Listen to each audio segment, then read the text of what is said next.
எல்லாரும் ஒரு YouTube channel start பண்ணும்போது அவங்களோட ஃப்ரெண்ட்ஸ் அண்ட் ஃபேமிலியை நம்பி தாங்க ஸ்டார்ட் பண்றாங்க. பட் ஸ்டார்ட் பண்ண மறுநாளே அவங்க ஃப்ரெண்ட்ஸ் அண்ட் ஃபேமிலிஸோட சப்போர்ட் அவங்களுக்கு எவ்வளோ இருக்குங்கிறத தெரிஞ்சுப்பாங்க. பிகாஸ் 24 ஹவர்ஸ் நம்ம கூட இன்ஸ்டாகிராம்லயும் வாட்ஸ்அப்லயும் சேட் பண்ணாலும் நீ தான் என் உயிர், நீ இல்லாம நான் இல்லைன்னு சொன்னாலுமே, ஓராயிரம் இன்ஸ்டா போஸ்ட்டுக்கு கீழே நம்மளை டேக் பண்ணி ஒரு ஹார்டின் போட்டாலுமே நமக்காக யூடியூப் ஆப்பை ஓபன் பண்ணி அதுல நம்மளோட சேனலை சர்ச் பண்ணி நமக்காக ஒரு லைக்கை போட்டு ஷேர் பண்ணி கமெண்ட் பண்ற அளவுக்கு நம்மளை சுத்தி இருக்க யாரும் நல்லவங்க கிடையாதுங்க.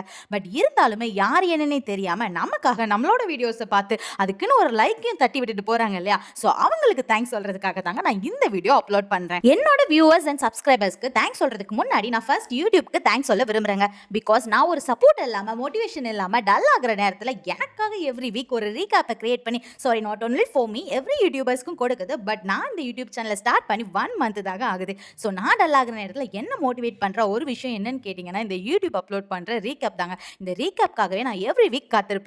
ஸோ இந்த மந்த்லி ரீகேப் பார்க்கும்போது எனக்கு அவ்வளோ ஒரு ஹாப்பினஸ் கிடைச்சிதுங்க. ஸோ அந்த ஹாப்பினஸை நான் என்னோட நிறுத்திக்காம உங்களுக்கும் ஷேர் பண்ணணும்னா இந்த வீடியோ அப்லோட் பண்ணுறேங்க. ஸோ நம்மளோட ரீகேப்பை நம்ம சேர்ந்து பார்க்கலாமா?